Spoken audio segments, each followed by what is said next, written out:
Alors, quel a été le moment le plus difficile de votre parcours, hein? Difficile au point de vouloir tout arrêter, Zénab? Moi, le moment le plus difficile de mon parcours, où j'ai voulu arrêter, je vais d'abord commencer en tant que présidente des personnes de petite taille, c'est quand je n'ai pas déposé les documents pour la légalisation. Ça fait plus de 2 ans avant d'être légalisé. Wow. Honnêtement, j'ai voulu lâcher prise. J'ai dit peut-être ça ne vaut pas la peine, peut-être nous ne sommes pas les humains, peut-être on ne nous considère pas, peut-être qu'on n'a pas notre place dans la société. Franchement, j'ai voulu tout laisser tomber. Par la grâce de Dieu, en fait, j'ai eu un père fabuleux. C'est lui qui me dit, tu ne vas pas laisser, tu vas continuer jusqu'à ce que tu veux créer là, ça va, oui, existe. Tu vas pas. Honnêtement, à cet instant-là, moi, j'ai voulu laisser tomber. C'était vraiment très, très, très difficile. Oui, ça a été très difficile. D'accord.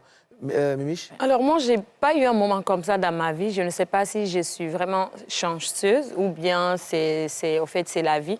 Parce que moi, au début, à la télé, peut-être, je dirais que dans les 6 premiers mois, je venais de moi-même, on ne me donnait pas de transport. J'ai fait part de ça à mes parents. Mon papa a dit non, tu vas continuer.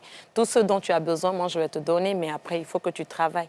Après, à la télé, je pense que c'était à ce niveau. À part ça, c'est sur les réseaux sociaux. C'est vrai, tu es une jeune fille, tu aimes bien ton pays, tu aimes ton métier, tu te bats à ton âge, tu essayes de faire des merveilles, mais il y a des gens quand même qui essaient de te tirer vers le bas. Ça casse vraiment, comment on appelle, la tête, le moral et tout. Mais après, j'ai une famille qui est très forte, adorable, qui est derrière moi, qui me soutient dans tout. J'ai une équipe qui est là, qui me dit non, tu ne dois pas abandonner, il faut que tu ailles de l'avant. Donc, un jour, je ne me suis jamais dit non, je vais tout arrêter. Parce que je sais ce que je fais, je suis appréciée par la plupart des personnes. Donc, le petit groupe qui essaie de me faire descendre là, je ne vais pas quand même leur faire ce plaisir-là. Donc, je n'ai jamais eu... D'accord. Et Mich, récemment, tu as organisé un événement qui a réuni pas mal d'influenceurs. Tu nous en parles? Oui, bien sûr, c'est la rencontre des influenceurs. Au début, c'était la rencontre entre Mimiche et ses fans, parce que j'ai vu que j'étais bien suivie sur les réseaux sociaux, notamment TikTok. Et après, il y a une grande chaîne de la France qui a fait une interview sur moi, donc ça a vraiment pété. Après ça, je me suis dit, si la télé la radio a fait une interview sur moi, ça veut dire que faire des créations de contenu sur les réseaux sociaux, c'est vraiment important. Nous, on ne connaissait pas trop ça en Afrique, notamment en Guinée et tout, mais je me suis donnée à fond. Après, j'ai eu pas mal d'abonnés. J'ai créé un événement, la rencontre de Mimiche et ses fans, qui a été un véritable succès. J'ai demandé à tout le monde de venir en blanc. J'ai reçu plus de 2000 et quelques personnes. Donc après, les gens m'ont dit, on réclame l'événement, on veut que ça soit une édition. Et là, j'ai fait une 2e édition. Je me suis dit, on ne s'arrête plus en Guinée. Je l'ai ouvert un peu à l'Afrique. J'ai invité 4 pays africains. C'était la Côte d'Ivoire, Sénégal, Mali et Cameroun. Avec les Diana Bouli, Marichi Fainara et Sarah Messane qui étaient de la partie. La 3e édition... Non, ça c'était la 2e édition. La 3e édition encore, je l'ai encore plus ouvert. Il y avait des Marocains, des Béninois, ainsi de suite. Cette édition, c'était vraiment l'édition la plus grandiose. J'ai invité Makosso, Axel Meril, Théma, Bovan, en tout cas la crème des influenceurs actuellement qui sont sur les réseaux sociaux, TikTok, Facebook. Et nous, c'est à quelle édition? 5e édition.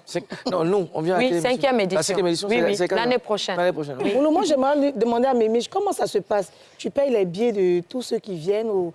Explique-moi. Justement, ça se passe comme ça. Au début, je l'ai fait à fonds propres. Voilà, 1re édition, 2e édition, 3e édition. J'ai eu un peu d'accompagnement de la part du FODAC, le Fonds du développement des arts en Guinée, qui m'a un peu accompagnée. Cette année, franchement, il y a beaucoup de personnes qui sont venues sur l'événement, qui m'ont accompagnée. C'est vrai que j'ai beaucoup dépensé, mais plus de 20 personnes sont venues en Guinée.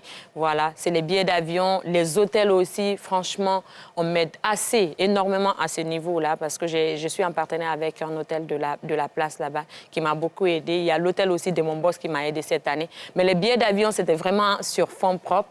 Et après, c'est quand les gens ont vu que vraiment j'ai fait de l'exploit que d'autres sont venus en aide. Mais sinon, c'est vraiment sur fonds propres, avec l'aide de pas mal de partenaires. D'accord. Alors, concernant les droits de la femme, à quel niveau les choses doivent évoluer, Zénab? À quel niveau les choses doivent encore évoluer? La femme doit être présente partout. Mais ça ne veut pas dire qu'elle est au même niveau que l'homme, parce qu'il ne faut pas que les femmes aussi s'oublient. Tu ne vas pas rivaliser avec l'homme, parce qu'on a dit que le sexe égal, l'égalité des sexes et tout, que tu vas t'oublier.